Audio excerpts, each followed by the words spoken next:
Good evening and welcome to Counterculture with Danielle D'Souza Gill. The culture's gone crazy, media's gone mad, and reason has become repugnant. Here we focus on facts and how to fight back. Tonight we're going to be talking about the Great Reset.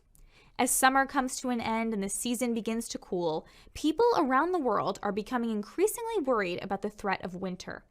While mankind has weathered countless winters in our long history, there are many now predicting that this upcoming winter will be devastating or even deadly for the populations of the West in particular. What makes this winter so different is that for the first time in mankind's post-industrial history, there will be so little energy that average people will struggle to keep their homes warm. Broadly, the politicians are preemptively putting the blame on Russia and the sanctions that have been in place since it invaded Ukraine. The average European is going to suffer a lot this winter for those sanctions. The Russians? Not so much. This in spite of the fact that many, if not most Europeans, think that Ukraine, a Biden money laundering hub, is not worth the intense sacrifice. For proof of the unpopularity of Ukraine's cause, we don't need to point to any particular poll. We only need to listen to the words of European bureaucrats who are planning on their policies causing unrest. Here's a clip of German Foreign Minister Annalena Baerbock admitting not only that she knows these sanctions will become unpopular, but that the unrest they will cause will politically threaten the government's democratically elected representatives. And surprisingly, she doesn't care about the attitudes and beliefs of her own countrymen. Watch. But if I give the promise to people in Ukraine, we stand with you as long as you need us, then I want to deliver. No matter what my German voters think, but I want to deliver to the people of Ukraine. And this is why, for me, it's important to be always very frank and clear. And this means every measure I'm taking, I have to be clear that this holds on as long as Ukraine needs me. We are facing now a winter time where we will be challenged as democratic politicians. People will go on the street and say, we cannot pay our energy prices. And I will say, yes, I know, so we help you with social measures. But I don't want to say, okay, then we stop the sanctions against Russia. We will stand with Ukraine, and this means the sanction will stay also in wintertime, even if it gets really tough for politicians. In nearby Poland, the government in June has started both allowing and regulating the practice of collecting dead wood from forests so that the people can stay warm. Interested parties will have to first be trained and then pay for the privilege of collecting dead branches. But it's not just the European Union countries that are being affected. Currently in the UK, scores of family-owned businesses are now closing down because the cost of energy has jumped overnight by more than 200%. A cafe owner reported that their annual energy bill went from the equivalent of $12,000 a year to $64,000. One pub said the best price they could get on energy was to pay the equivalent of over $7,000 a month. Naturally, it's not just businesses, but also private homes that are bearing this insane rise in costs. Families are at their wits' ends trying to understand how to pay for energy that is now between double to almost 10 times as much as it used to cost. Meanwhile, here in the US, where we used to be energy independent, gas prices are still twice as high as when Biden took office, and they will resume rising once he's depleted our strategic reserves. And various cities and states across the US are also experiencing inexplicable energy shortages. A week after announcing that the state will no longer allow the sale of gas-powered cars, California is now telling its residents they can't charge their electric vehicles over the Labor Day weekend due to their energy shortage. In Colorado, 22,000 customers were suddenly informed that their thermostats were locked by their energy utility due to a rare energy emergency.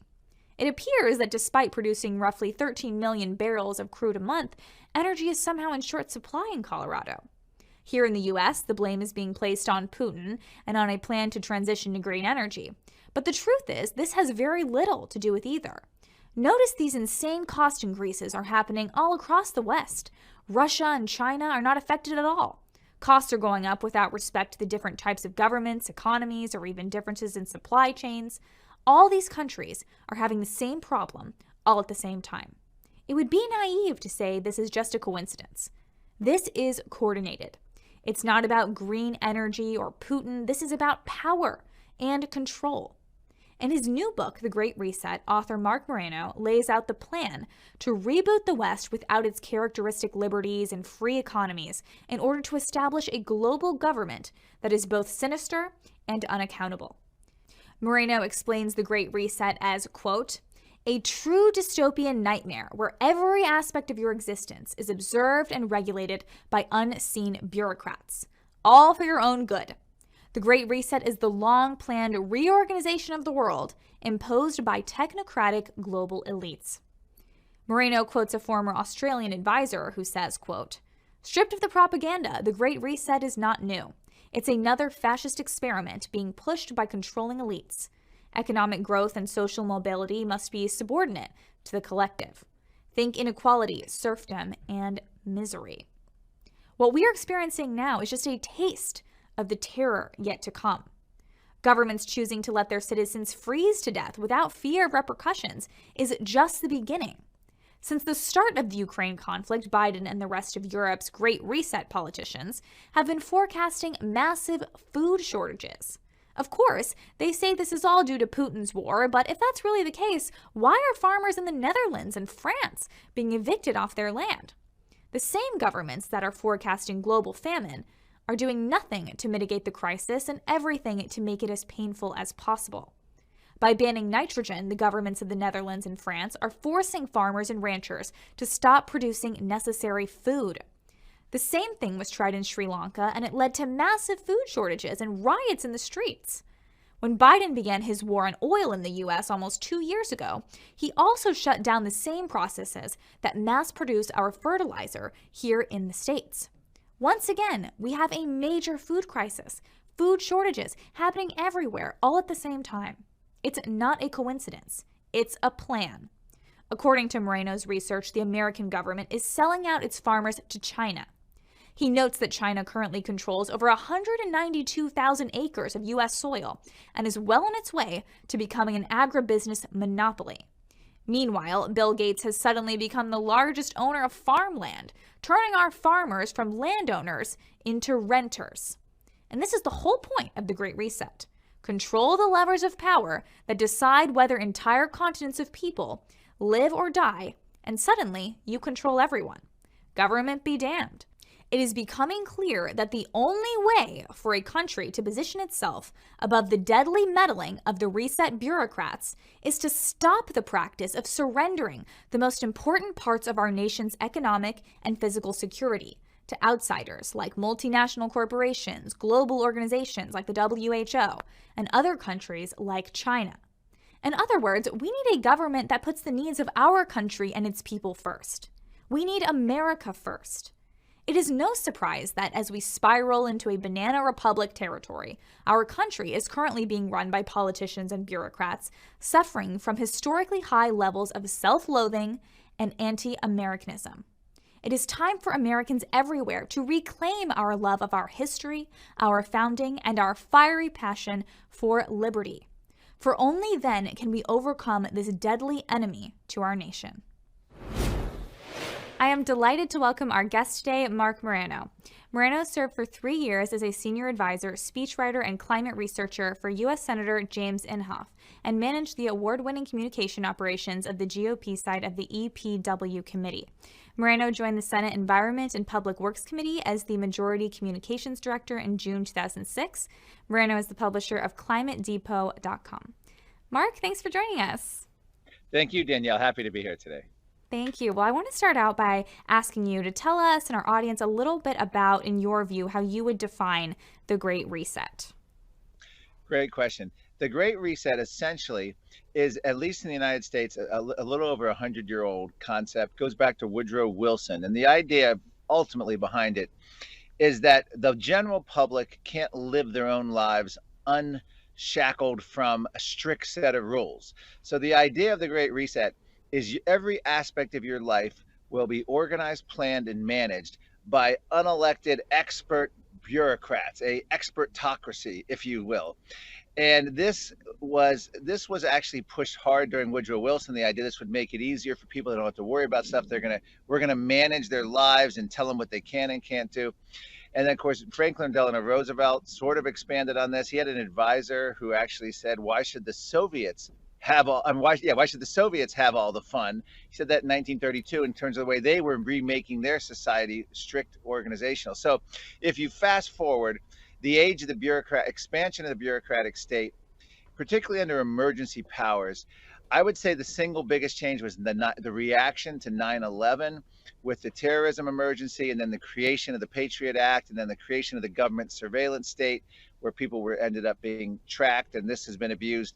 And so then with COVID came along, the COVID emergency came, and that gave them unprecedented powers. Very similar to, say, China, one-party rule, where just unelected bureaucrats, governor, mayor could declare, you can't drive, stay at home, vaccine mandates, children no school, churches closed.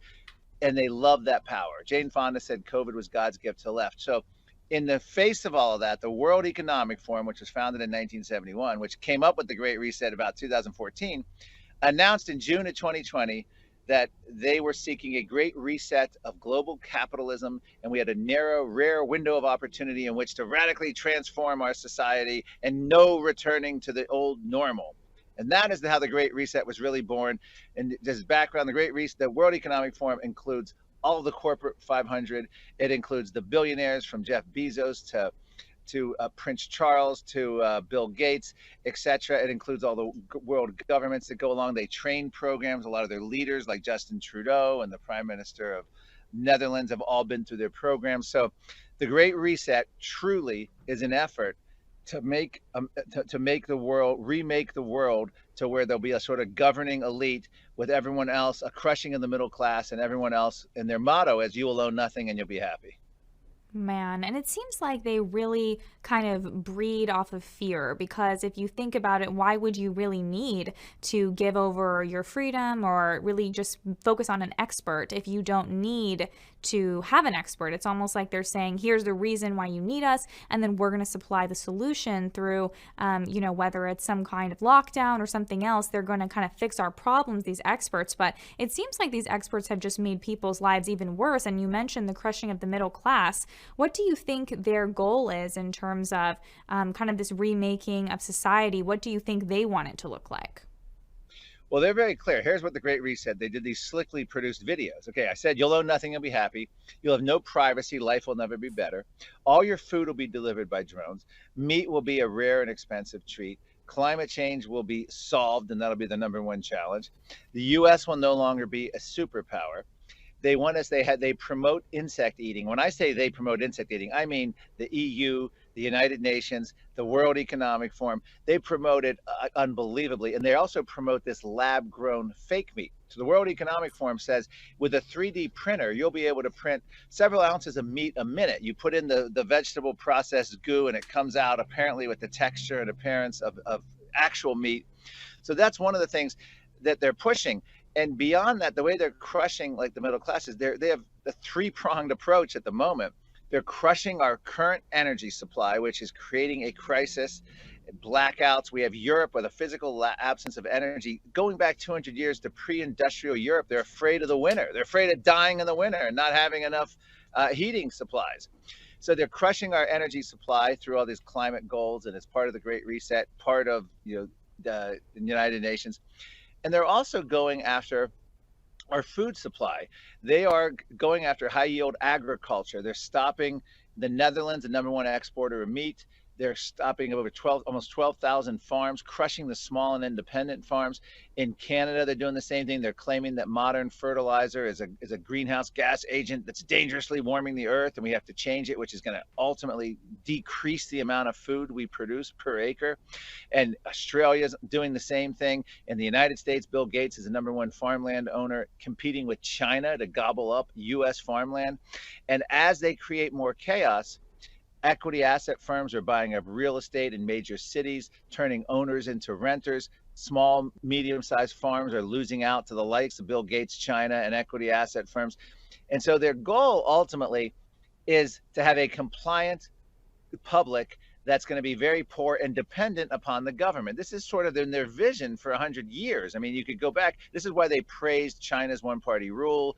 And I see I mean, people like Justin Trudeau have great admiration for China. New York Times columnist Tom Friedman, the UN climate chief, has all praised China because they don't have the messiness of democracy, and they sort of have the caste system. So this is where we are with this Great Reset, and they're again, energy, food, and of course free speech is another one. But beyond just censorship, they're also going after our freedom of movement with these car bans. So it's not going to affect the Hollywood celebrity, the billionaires. They're going to have private jets, they're going to have limousines and all the cars. But it's a way of saying, like Marie Antoinette said, the peasants, let them eat cake. They're saying, let them take the city bus, because they're creating car shortages by banning the internal combustion engine. And we're going to be like, it's a page out of Cuban history where they couldn't buy new cars and they have all these old 1950s cars. And it's also a page from East Germany where the government said, you can only buy this one approved car. And people had to line up for years to wait for a crappy little thing called the East German Trabant. And that's basically what's happening with the Biden administration, Gavin Newsom. They're saying we can only buy one approved car. It has to be fully electric, and we're banning the sale of all the other ones. And they mean it. And they're going to create chaos, but ultimately it's going to force us to public transit where if there's a COVID lockdown, you won't be able to ride unless you have a mask on, and etc. So it's a way of controlling humans. Right. And I know you mentioned the cars, but you also mentioned the food. And I want to go back to the food because I feel like the food, I mean, how can you survive without food, you know? And we've seen so many people, unfortunately, having to kill their cows and so on. I mean, you mentioned this fertilizer problem.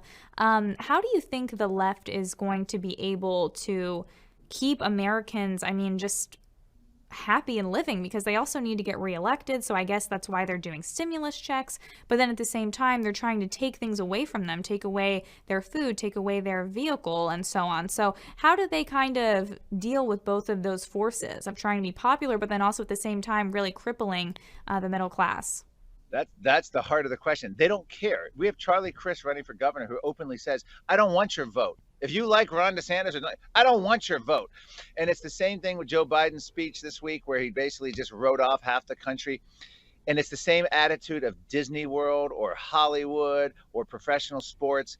They can do all the woke agenda. They could care less if they lose fans. They could care less about business. They don't care, because the goal here is to marginalize anyone who doesn't support essentially the Great Reset, woke agenda, political correct, whatever phrase you want to use. And this is the key, is by marginalizing you. In the book, I show historically in the old days, in order to essentially create tyranny for huge segments of the population, you need barbed wire and armed standing armies and secret police. But nowadays, you have surveillance, big tech. You can deplatform, cancel, defund someone, and unperson them. And this is how that matters. Look at Justin Trudeau. You think he's worried about crushing dissent? When they had the Freedom Convoy, he called up the banks, had them take away the banking, their ability to get their own access to their own money. If you baked a cake for these trucking protests, your store would be shut down. You would lose money. If you gave a thumbs up on Facebook, you could be investigated, shut down, censored. They're going to marginalize all of us who don't agree. And don't worry, we won't starve, because their plan is we're going to be eating lab-grown meat to replace all this that they're shutting down, and we're going to be eating insects. And I can't emphasize the insects enough. Even Hollywood celebrities, Nicole Kidman did a video eating live insects for Vanity Fair. Just last month on Stephen Colbert's show, you had Robert Downey Jr. on promoting some insect paste that's great protein. And this is where they're going to go. They're going to rewrite the nutrition. They're going to rewrite our way we get protein and nutrition, and they're going to control it. They don't want local, organic, high yield agriculture even going around the world. They're collapsing the current system, because part of it is they think there's too many darn people anyway.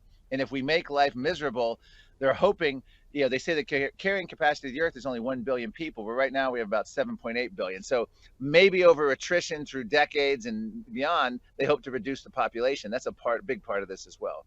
Absolutely. The left is obsessed with population control, and I think that really relates to the history of the Great Reset, because so many of these earlier progressives, they really became obsessed with population control. And I want you to tell us a little bit more about the vision behind the Great Reset and some of its history and kind of its roots of how it really started and how did it get to this point.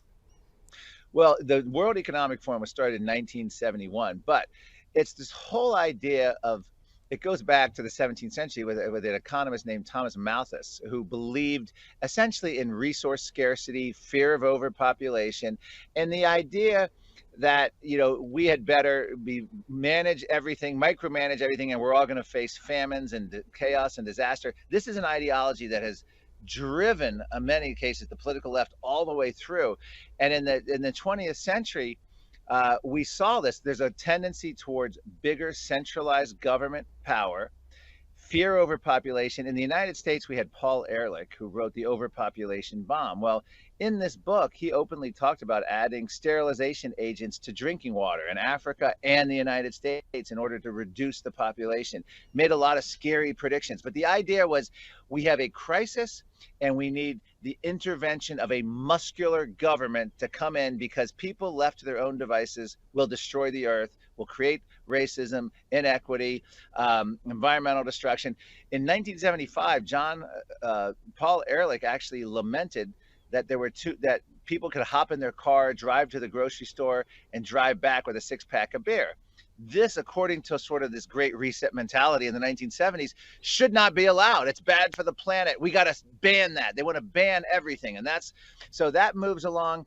And then, of course, again, 9/11 was an important part of this, because that gave us this surveillance state. It really accelerated that, which then gave us the track and trace apps and the whole idea of monitoring for COVID, which led to detention camps in Australia and Canada and all the tracking.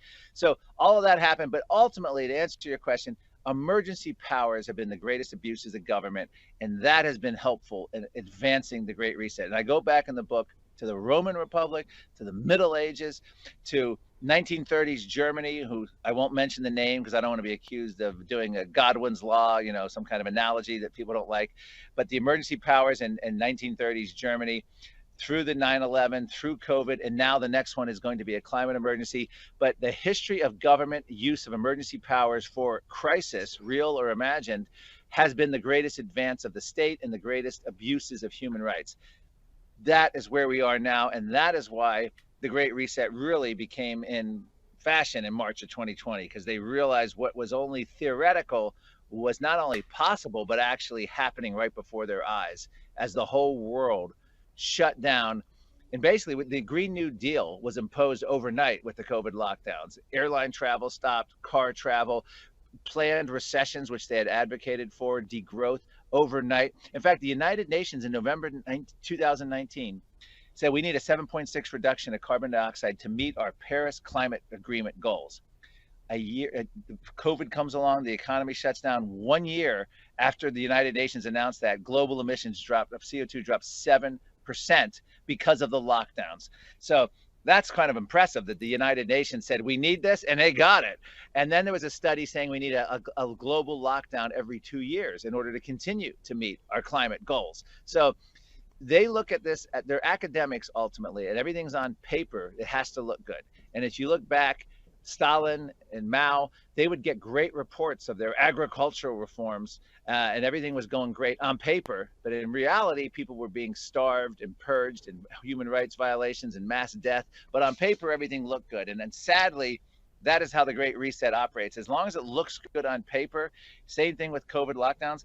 A mayor, governor, oh, look at this, we're keeping COVID down. It didn't matter about deferred cancer screening, kids being hurt, mental health harms, economic damage, the violation of First Amendment, the churches closed, violation of our freedom of religion.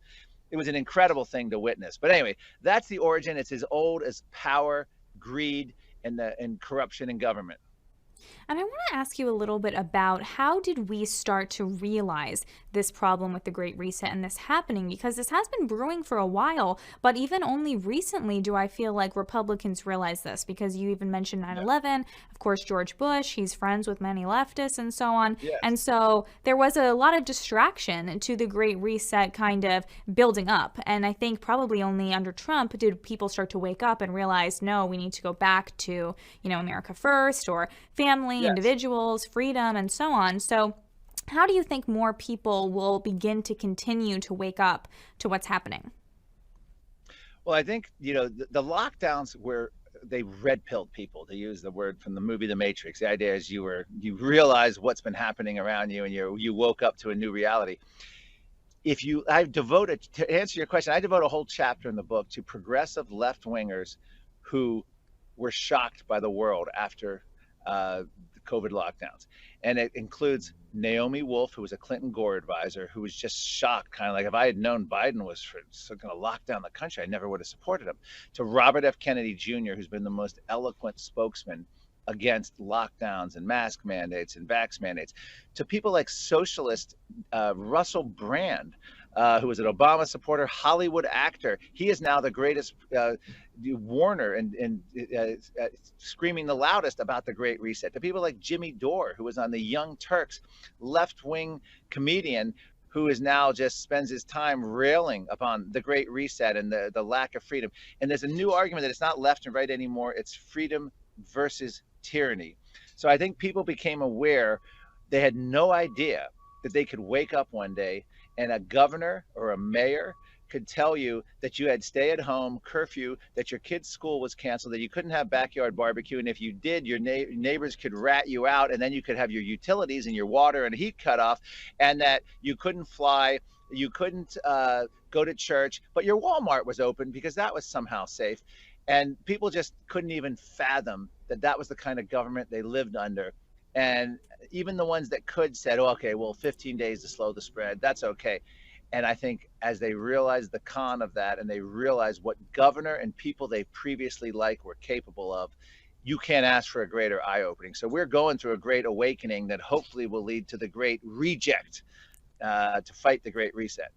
Yes, people definitely need to reject all of this because I think people really do want freedom. They want to be able to live their lives without experts and all of this. And of course, can listen to different ideas, but not be forced to do things. And I think, unfortunately, a lot of people on the left, they use fear-mongering to get people to give up a lot of their freedom. But I think you're right. A lot of people are regretting that and are realizing that they should not go down that road moving forward. And I think you mentioned some of the other big crises, not just food, but also the car situation. Where do you think that's going to move as we look forward? Do you think that more states will follow California and maybe limit what people can do in that sense? Or is California going to be kind of like the crazy land and everybody else will be able to drive like a normal person? Well, normally I would agree with you. We should just be able to laugh at California, laugh at people that still live there and say they deserve it. But we can't, because even I live in Virginia. We have a trigger law because of our previous insane governor who said whatever California does, we're going to do here in Virginia. 12 other states, at least 14, I think total, are going to be following suit. The Biden administration is pushing it.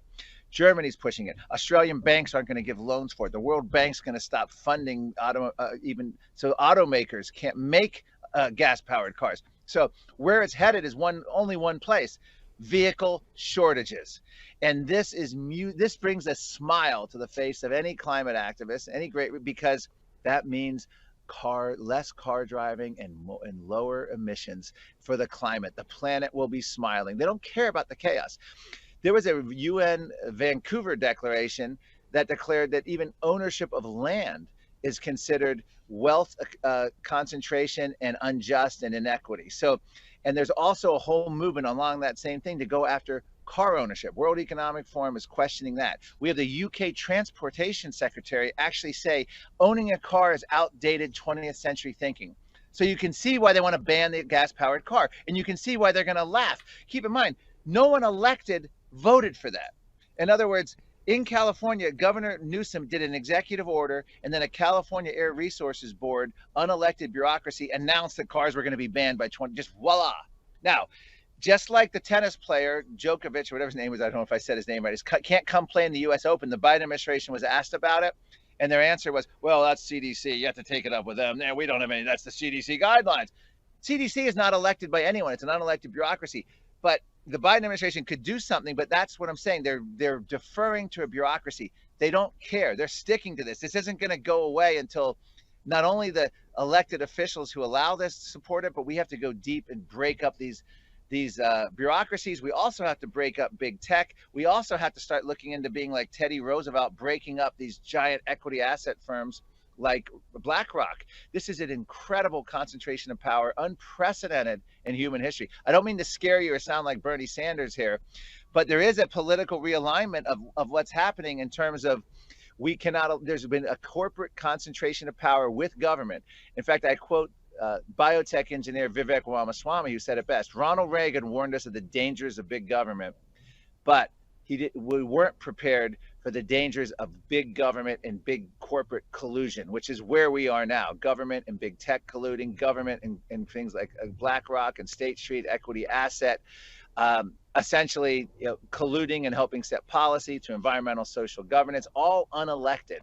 And this is where we are. A few billionaires are funding the media. Bill Gates funds all the coverage for him through NPR and through news outlets, and he gets basically paid media. So there's many things that we have to start reforming, but it's going to be a challenge because they own the levers of control, if you will, and they really don't care. I can't emphasize enough. They really don't want our vote, and they really don't care what we think of them, because if we get too loud, they'll just silence us through their methods. And they can take away your Gmail, your website, your social media. They can even take away your text. They can take away your bank card. Sean Flynn, Donald Trump's national security advisor, was told he was not the image that Citibank, or I think it was Citibank, wanted to project, so they were canceling him. Candace Owens was denied a COVID test because they didn't like her stance on lockdowns, the health clinic she went to, or the hospital. I mean, this is the new normal. You obey the state or you lose your banking, you lose your status. And this is what we're facing. So it's a battle royale, and it's unprecedented for our lifetimes. It really is. And I mean, the fact that these companies have so much power, as well as the elites, as well as governments all over the world. And I guess my last question is, considering that, what can Americans do who are individuals who are against this? What do you suggest as something even small that we can each do to go against the Great Reset? Well, in my whole last chapter, The Great Reject, I open with a quote from former Czech President Václav Klaus, who has lived under communism most of his life in Czechoslovakia. He later became the president. He says openly, first of all, he said they called social distancing. They didn't call it that under the Soviet system, but it was the same thing. They didn't want people to congregate, because when you congregate, you exchange ideas. You're not the corporate media no longer controls you, the state media, and you might start dissenting and organizing revolution against the powers that be. So he said the greatest thing you can do is not comply. And so in the book, I show you that at the localist of levels, at the student school board level, the parents, the angry parents showed up against critical race theory, against critical race and transgender ideology, and COVID theater, the masking of kids, the forced vaccinations. These created sea changes in the movement of politics. Toppled Democrat governor in Virginia, shocked the world, forced the Democrats to then do focus groups, which found that even their own base wanted to return to normal. So they announced the science changed, the political science had changed, and every city from San Francisco, New York, Boston, New York, Philadelphia, Baltimore, DC, all lifted their vax and mask mandates because of the revolution that had started at the school board level. So defy, resist. I also mentioned East Germany. The Berlin Wall fell in 1989, not because the East German parliament decided that it was time to lift 40 years of Soviet domination and control, but because the people of East Germany no longer gave their consent. And that is how we defeat this. And we've got to get our leaders who should know better on our side. And that includes the Republican leadership in Washington, who's very woeful on all of these topics, from COVID lockdowns, the vaccine mandates, to the national digital currency, you name it. They are clueless. So we have horrible leadership representing the supposedly free market side. Wow. Well, thank you so much, Mark. I appreciate your time, and good luck. All right. Thank you, Danielle. Appreciate it. Well, that wraps up tonight's episode. Make sure to follow me on social media at Danielle D'Souza Gill on all the platforms, on Truth Social, Getter, Rumble, and Telegram. I'll see you next week. And remember, we are the counterculture.